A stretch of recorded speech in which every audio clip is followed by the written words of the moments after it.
না, চুপটি করে ঘাপটি মেরে বসে থাকলে তো হবে না। খাজনা আদায়ের বাজনা বেজে গেছে বাবা, তাই সুসুর করে বের করে দাও দেখি। টাকা পয়সা কোথায় কিভাবে ভরে রেখেছো, বার করো। মন্ত্রী মশাই, চাষবাসের অবস্থা খুব খারাপ, বড্ড চাপে আছি। কয়েকটা দিন সময় দিন না, আমি কড়ায় গন্ডায় সব খাজনা মিটিয়ে দেব। তাই বললে হয়? তোকে সময় দিলে যে আমার সময় খারাপ যাবে, তাই ভালোয় ভালোয় যেমন যা আছে দিয়ে দে, না হলে আমিও দেখিয়ে দেবো আদায় কি করে করতে হয়। না না না, রক্ষা করুন, রক্ষা করুন মন্ত্রী মশাই, আর কিচ্ছু দেখাতে হবে না, যা আছে আমি তাই দিচ্ছি।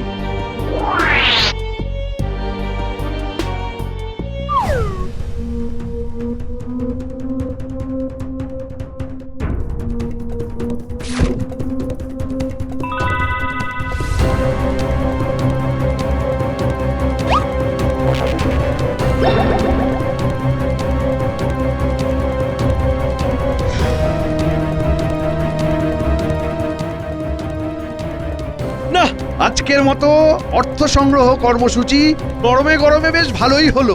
চল চল চল, কাল আবার অন্য গ্রামে গিয়ে অন্য কোনো ব্যবস্থা নিতে হবে।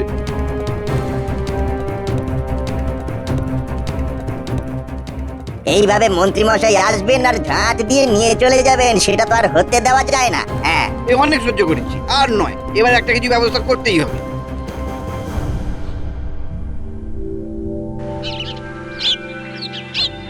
আরে এসো এসো মন্ত্রী, আমি তো এতক্ষণ তোমার কথাই ভাবছিলাম। এ তো আমার পরম সৌভাগ্য মহারাজ। আহ, ভাগ্যটাগো ছাড়ো তো। আচ্ছা, ওই রাজকোষাগারের জন্য অর্থ সংগ্রহ কর্মসূচি কেমন হচ্ছে বলো? মোটের ওপর খারাপ হচ্ছে না, কয়েকজন বেগরবাই করছে বটে, তবে কি করে খাজনা আদায় করতে হয় সেই কায়দা আমার ভালোই জানা আছে মহারাজ। আমি এক্ষুনি আপনাকে সব খতিয়ান দিয়ে দিচ্ছি। বটে, তা একেবারে সব হিসেব কষেই এনেছো? মন্ত্রী মশাইয়ের যেমন পাকা মাথা তেমনি পাকা কাজ। বুদ্ধিং যস্য বলং তস্য। মন্ত্রীমশাই বুদ্ধি দিয়েই হোক বা বল দিয়ে কাজের কাজটা তো ঠিক করে যাচ্ছেন। এই কথাটাই তো জানতে চাইছি। বলি মহারাজ, অর্থ তো আসছে, কিন্তু কিভাবে আসছে সেটা জানা দরকার। ভালো কাজে বাগড়া দেওয়া গোপালের বড় দোষ। না না না না, গোপালের কথাটাও ভেবে দেখার আছে। প্রজাদের ওপর বলপূর্বক অর্থ সংগ্রহ করা হচ্ছে না তো আবার? সে তো সোজা আঙুলে ঘি না উঠলে মাঝে মাঝে আঙুল বেঁকাতেই হয় মহারাজ, এতে আর দোষের কি আছে? হ্যাঁ, আপনি যা গুণের মানুষ, তাতে তো দোষের কথাটাই প্রথমে মাথায় আসে। তবে এটাও জেনে রাখবেন মন্ত্রী মশাই, প্রজারা কিন্তু মুখ বুজে সব সহ্য করবে না, আর তখনই হিতে বিপরীত হবে। গোপাল তো আচ্ছা ভয় দেখাচ্ছে। হ্যাঁ, প্রণাম হই মহারাজ, আমরা আপনার কাছে বিহিত চাইতে এসেছি মহারাজ। আমাদের অভাব অভিযোগ আপনাকে ছাড়া আর কাকে জানাবো মহারাজ? সে তো বটেই, কিন্তু হয়েছেটা কি? তোমরা যে সবাই দল বেঁধে চলে এলে একেবারে। আগে মহারাজ, মন্ত্রী মশাইয়ের অত্যাচার যে দিন দিন বেড়েই যাচ্ছে, খাজনা আদায়ের নাম করে যা ইচ্ছে তাই করছেন। আমাদের একটাই দাবি, এই অত্যাচারী মন্ত্রীকে সরাতে হবে, না হলে আমরা অবস্থান বিক্ষোভ করব। নাওয়া খাওয়া ভুলে এখানেই বসে থাকবো। আমার বিরুদ্ধে ওঠা সব অভিযোগ মিথ্যে মহারাজ, এই সব গোপালের উস্কানিতেই হচ্ছে, ওই সবাইকে তাতাচ্ছে। না না, এতে গোপাল দাদার কোনো হাত নেই, মন্ত্রী মশাই মিথ্যে কথা বলছেন। বললেই হলো, গোপাল যে কি ঝানু জিনিস সেটা তো আর বলে দিতে হবে না। বেশ বেশ, এখন কথা কাটাকাটি বন্ধ করো। আর এই যে, তোমরাও একটু সময় দাও আমায়, ভেবেচিন্তে দেখি কি করা যায়।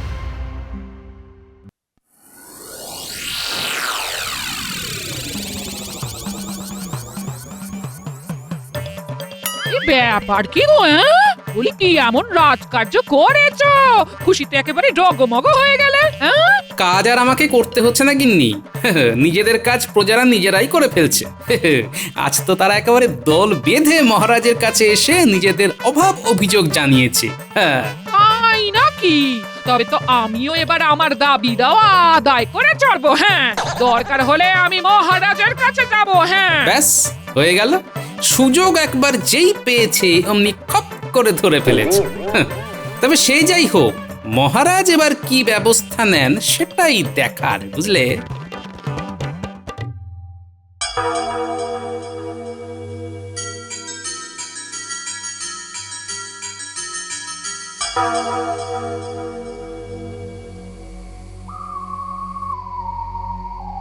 মহারাজ মনে হচ্ছে গভীর কোনো সমস্যায় পড়েছেন। পড়েছি তো বটেই। এবারে একেবারে ঘোরতর সমস্যায় পড়েছি। তাহলে এইভাবে পায়চারি করে বুঝি সেই চিন্তা থেকে বেরোনোর রাস্তা পাচ্ছেন? না না, পাচ্ছি না তো, কিছুতেই কোনো উপায় বের করতে পারছি না। মন্ত্রী নাকি জোর জুলুম করে প্রজাদের কাছ থেকে খাজনা আদায় করছে, এবার তাই প্রজারাও বেঁকে বসেছে। তাহলে তাদের সোজা করে দিলেই হয়। তারা কি আর এমনি এমনি সোজা হবে? তাদের দাবি মন্ত্রীকে রাজসভা থেকে সরাতে হবে। কিন্তু সব দিক না খতিয়ে দেখে আপনি হঠকারী কোনো সিদ্ধান্ত নিতে পারছেন না, তাই তো? একদম ঠিক। কি যে জাঁতাকলে পড়েছি আমি। আর তারপর যা সিদ্ধান্ত নেয়ার সেটা নেবেন। ঠিক বলেছ মহারানী, আমি বরং মন্ত্রী আর গোপালকে নিয়ে ঘুরে দেখব প্রজারা যা বলছে তা সত্যি কিনা। হ্যাঁ হ্যাঁ, আর দেরি না করে কাল সকাল সকালই বেরিয়ে পড়ব। যাই, এই বেলা মন্ত্রী আর গোপালকে খবর পাঠিয়ে দিই।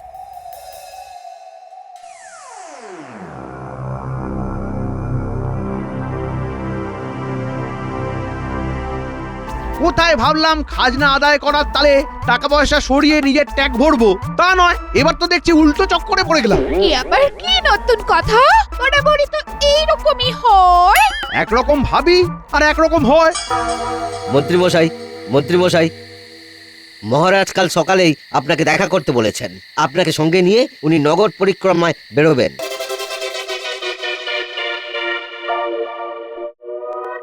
ব্যাস হয়ে গেল, এবার ঠেলা সামলাও। লোকেরা কি আর ছেড়ে কথা বলবে? তাহলে বুঝছো তুমি কেমন গন্ডগোল পাকিয়েছো। একটা কাজ যদি তুমি ঠিক করে গুছিয়ে করতে পারতে। আমি তো ঠিকই করেছিলাম, মাঝখান থেকে মনে হচ্ছে ওই পেট মোটা গোপাল প্রজাদের কান ভাঙিয়ে ওদের তাতিয়ে দিয়েছে। হয়ে যখন গেছে তখন আর কি করবে? গালে হাত দিয়ে বসে থাকো? না না, তাই আবার হয়? চুপটি করে বসে থাকলে তো ঘটি বাটি সব চাটি হয়ে যাবে। কিছু তো একটা করতেই হবে, কিছু একটা করতেই হবে। এমন কিছু করতে হবে যাতে ওই প্রজারাই আমার গুণকীর্তন করে। ওই আশাতেই থাকো তুমি। প্রজারা ছুটে ছুটে এসে তোমার নামে বাহ বাহ করবে। শোনো শোনো, লোকের কাছে দানবীর হিসেবে নাম যশ পাওয়া চাচ্ছিখানি কথা নয়। এর জন্য অনেক অনেক অর্থ ব্যয় করতে হয়, আর তাতে সময় লাগে, সময় তো হবেই, না হলে আর এমনি এমনি কি আমার নাম করবে বলো? তবে আমি বলি কি, এর থেকে অনেক সহজ একটা রাস্তা আছে। রাতারাতি সবাইকে দিয়ে ভালো বলাতে পারবে না, তার থেকে এমন একজনকে যাকে সবাই চেনে, তার মানে তাকে দিয়ে যদি বলিয়ে দেওয়া যায় যে মন্ত্রী অত্যাচারী নয় বরং দানি, তবে তোমার কাজ হয়ে যাবে। তার মানে সেই একজনের কাছে আমার দান খয়রাতির কথা হালকার উপর ছোট করে বুঝিয়ে দিতে হবে। এই তো, এইবার মনে হচ্ছে তুমি পুরো ব্যাপারটা বুঝে গেছো। না গিন্নি, এই কথাটা তুমি একেবারে ঠিক বলেছো। আমি এবার সেই কাজই করব যাতে সাপও মরবে কিন্তু লাঠি ভাঙবে না।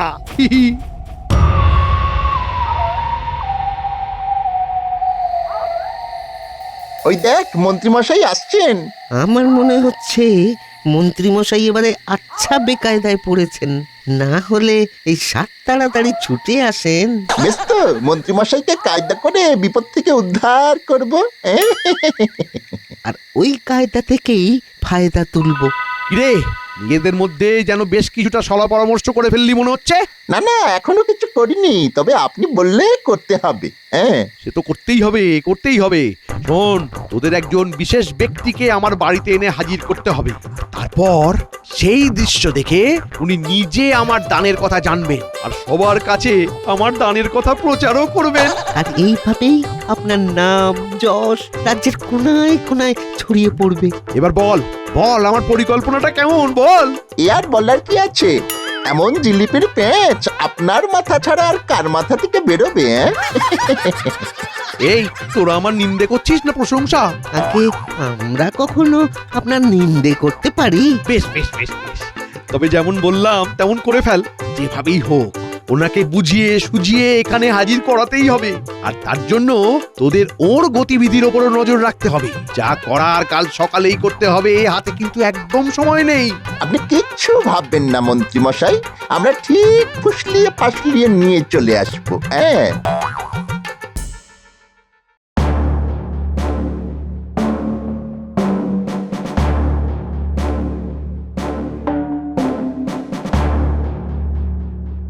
সেই কখন থেকে অপেক্ষা করছি। অথচ মন্ত্রীর পাত্তা নেই। সে যে মনে মনে কি ভেবে রেখেছে কে জানে। মনে করার আর কি আছে মহারাজ? ধরা পড়ে যাওয়ার ভয়ে মন্ত্রীমশাই নিশ্চয়ই পিঠ টান দিয়েছেন। মন্ত্রী যদি এমন কিছু মতলব আঁটে, তাহলে আমিও এমন পেঁয়াজ কষবো যে সে একেবারে টের পেয়ে যাবে। টের তো যা পাওয়ার পেয়েই গেছেন, এখন আর কোন মুখে আপনার সামনে এসে দাঁড়াবেন? না না না, আর অপেক্ষা করা যাবে না। এবার চলো তো, তোমাতে আমাতেই নগর পরিক্রমায় বেরিয়ে পড়ি তবে।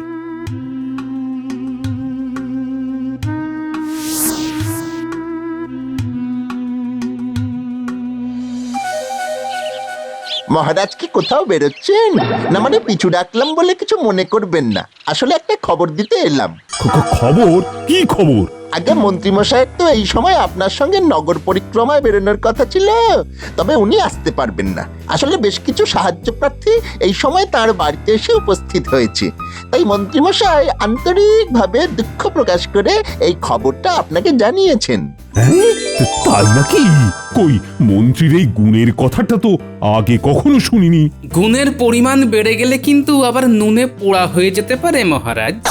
না না না না না, সব সময় মন্ত্রীমশাই নিন্দে করলে তো আর হবে না, তার ভালো কাজের প্রশংসাও তো করতে হবে। কিন্তু লোকে তো সে কথা বলে না। মহারাজ, মন্ত্রীমশাইয়ের নামে লোকের প্রচারে কান দেবেন না। উনি আসলে বিরাট দাতা, তবে উনি প্রকাশ্যে কাউকে দান করেন না, গোপনে দান করেন। তৃতীয় জন ওনার দানের কথা জানেও না। সে তো খুবই ভালো কথা।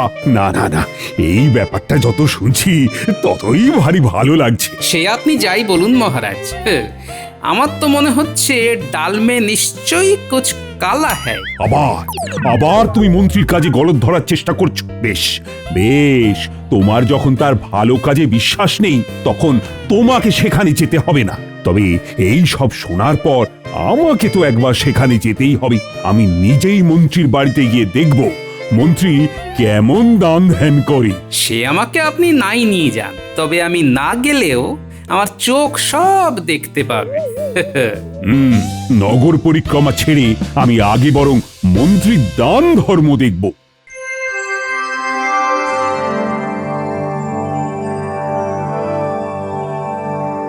মন্ত্রী গেলে কোথায়? আরে মহারাজ, আপনি! আমার কি সৌভাগ্য যে আপনি স্বয়ং এসেছেন আমার বাড়ি।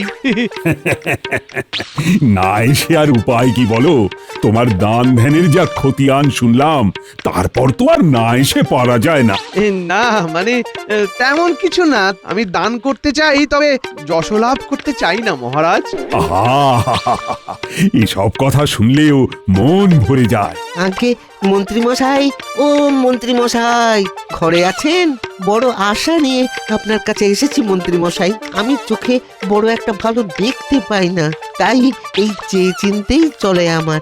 বুঝেছি। তা এমন অসুবিধা নিয়ে এতদিন পরে তুমি এলে? তুমি আরো আগে আসতে পারতে। এই নাও ওই 100 মোহর আছে এই থলিতে। ফুরিয়ে গেলে আবার এসো কেমন? আর শোনো, আমার এই ক্ষুদ্র দানের কথা 5 কান করে আমাকে আর লজ্জায় ফেলো না। হ্যাঁ, ওপরওয়ালা আপনার মঙ্গল করুন মন্ত্রীমশাই।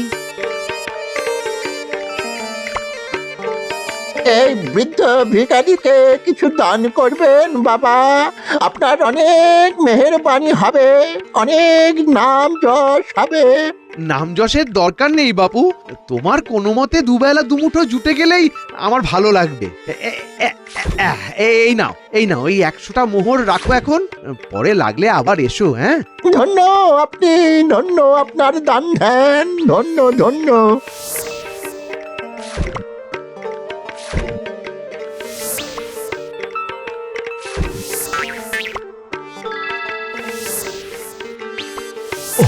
একের পর এক সবাই তো এসেই চলেছে দেখছি, আর মন্ত্রীরও কোনো বিরক্তি নেই।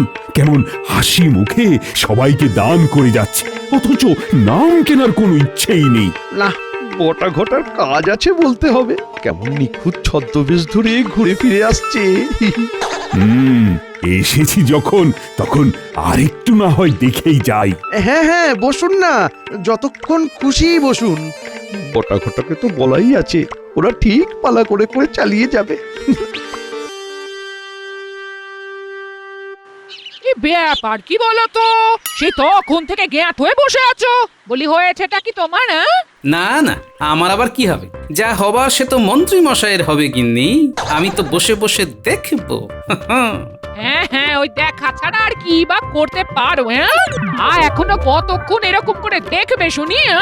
শুধু কি আর আমি একা দেখছি গিন্নি, আমার তো আরো 5 জোড়া চোখ আছে। দেখি তারা এখন কি দেখে আসে। আবার আবার সেই ঘুরিয়ে ফিরিয়ে বলতে শুরু করলে। ঘুরিয়ে ফিরিয়ে কিনা জানি না, তবে দাদু ওদিকে মন্ত্রী মশাই বাড়িতে দেখে এলাম একের পর এক সবাই এসে দান চাইছে। মন্ত্রী মশাই বলে বলে দান করছে, একজন চলে গেলেই আরেকজন আসছে। মন্ত্রী মশাই কোনো বাক বিতণ্ডায় যাচ্ছেনই না, সবাইকে হাসি মুখে মোহরের থলি দিয়ে দিচ্ছে। তুমি যেমন বলে দিয়েছিলে আমরা ঠিক তেমন ভাবে লক্ষ্য রাখছিলাম। মহারাজ ওখানে যাওয়ার পর থেকেই এক এক করে সবাই সাহায্য চাইতে আসছিল। এখনো মহারাজ কেমন হাসি হাসি মুখ করে বসে আছেন দেখে এলাম। মন্ত্রী মশাইয়ের মুখেও কোনো বিরক্তি নেই। আচ্ছা দাদু, ওই মন্ত্রী মশাই যেমন দান ধ্যান করেন, কই আগে তো সেটা জানতাম না। এই দেখো দেখো, মন্ত্রী মশাইকে দেখে শেখো। সে তো বটেই, শিখবো বই কি। তবে নিজের কৃতকর্মের ফল উনি নিজেই পাবেন, একটু অপেক্ষা করো গিন্নি। তার মানে গোলমাল যে একটা কিছু হচ্ছে সেটা দাদু ধরে ফেলেছে। তবে শুধু আমি ধরলে তো হবে না, ধরতে হবে মহারাজকে। পুটি, তুই বরং একটা কাজ কর, তোর বাবা আর তোদের এক প্রতিবেশীকে ডেকে আনতে দেখি। আর বাকিরা শোন, তোদের কাজ শেষ হয়ে যায়নি কিন্তু, তোরা তোদের নজরদারি চালিয়ে যা।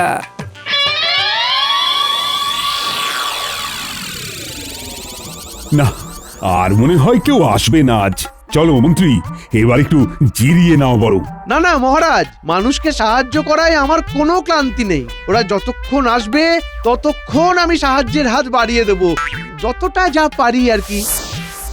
একটার পর একটা ছদ্মবেশ পাল্টে পাল্টে যে অস্থির হয়ে গেলাম। যা বলেছিস ভাই, সব রকমই তো সেজে ফেললাম, আর তো তেমন কিছুই বাকি নেই। এদিকে মহারাজেরও তো ওঠার নাম নেই। ধুর, মন্ত্রী মশাইও তো গ্যাঁট হয়ে বসে আছে, উঠে গিয়ে তো সদর দরজাটা বন্ধ করে দিয়ে আসতে পারে, তাহলেই ল্যাটা চুকে যায়। কি আর করবি, চল আরেকটু অভিনয় করে দেখাই, তাতে যদি আরেকটু বেশি মাল করি পাই। তুই বোবা হয়ে যা আর আমি কালা। এই দিন দরিদ্র ফকিরকে কিছু সাহায্য করবেন বাবা? আহা, তুমি আমার দরজায় এসেছো আর আমি সাহায্য করব না, তাই আবার হয়? এই নাও এই নাও, এই মোহরের থলিটা রাখো তুমি। আপনার অনেক মেহেরবানি। না, মন্ত্রীকে যত দেখছি ততই মুগ্ধ হয়ে যাচ্ছি। ওই তো আবার একজন এসেছে মনে হচ্ছে। মন্ত্রী মশাই, আপনি কি আমার দিকে একটু মুখ তুলে তাকাবেন না? বড় আশা নিয়ে এসেছিলাম আমি। এসেছো যখন, তখন তুমি আর খালি হাতে ফিরবে না। এই নাও, এই মোহরের থলিটা রাখো। মন্ত্রী, আমার আর বলতে বাধা নেই যে তোমার এই দান ধ্যান দেখে তোমার সম্বন্ধে আমার ধারণাই বদলে গেছে। না না মহারাজ, এ আর এমন কি, এসব তো খুবই সাধারণ ব্যাপার। আমি নিজে এবার সবাইকে বলবো যে মন্ত্রী মোটেই অত্যাচারী নয়, বরং তার মতো দানবীর এই কৃষ্ণনগরে আর দুজন নেই। সেটাই তো আমি চাইছিলাম মহারাজ। যাক, শেষ পর্যন্ত তাহলে আপনাকে কায়দা করতে পেরেছি। তবে এবার তো আসল কাজই বাকি। খুব হয়েছে দান ধ্যান, কিছুক্ষণ পরে গিয়ে ঘরের লক্ষ্মী আবার ঘরেই ফিরিয়ে আনতে হবে। এ কি মহারাজ, আপনি কি তবে একা একাই নগর পরিক্রমা সেরে ফিরলেন নাকি এতক্ষণে? না না, পরিক্রমার হলো কই, তবে তার আর বিশেষ প্রয়োজনও নেই। কেন কেন, এমন কি হলো? কি হলো মানে, মন্ত্রীর বাড়িতে গিয়ে তো আমি নিজের চোখে দেখলাম প্রজারা যা বলেছে তা সব মিথ্যে। ও তাই বুঝি। গোপাল দাদু, তুমি যেমন বলেছিলে আমরা তেমনই নজর রাখছিলাম। মহারাজ চলে আসার পরেই মন্ত্রী মশাই বেরিয়ে পড়েছেন। নিজের মনেই বলতে বলতে যাচ্ছিলেন যে মানিকচর চম্পট দেওয়ার আগেই ঘরের লোকই ঘরে ফিরিয়ে আনতে হবে। ব্যাস ব্যাস, আর বলতে হবে না। লক্ষ্মী ফেরাতে মন্ত্রীমশাই যে কোথায় যাচ্ছে সেটা বুঝে গেছি, কিন্তু আমি তো কিছুই বুঝতে পারছি না। সব বুঝে যাবেন মহারাজ, তবে তার জন্যে যে আর একবার আপনাকে কষ্ট করে আমার সঙ্গে আসতে হবে। চলো তাহলে, কোথায় যেতে হবে যাই।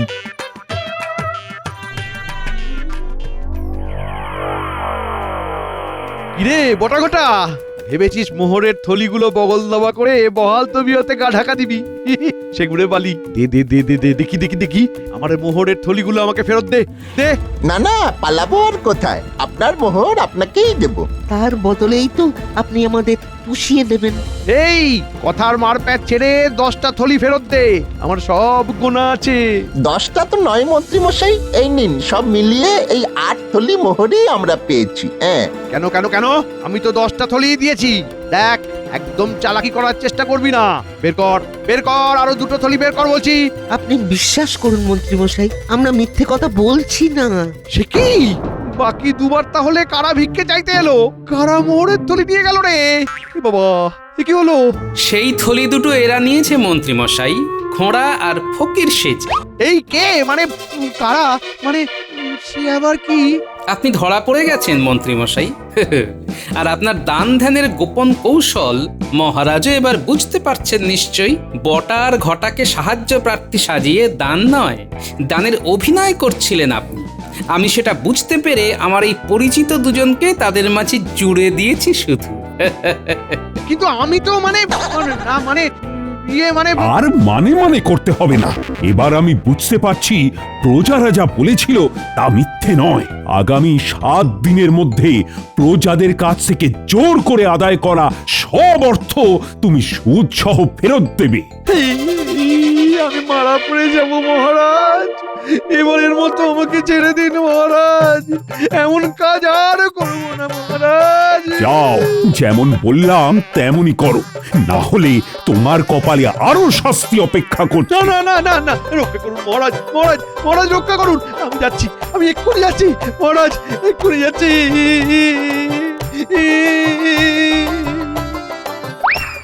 সত্যি গোপাল, তুমি না থাকলে যে কি হতো। মন্ত্রী তো আমাকে বেমালুম টুপি পরিয়ে দিত। সত্যি তোমার তুলনা হয় না গোপাল।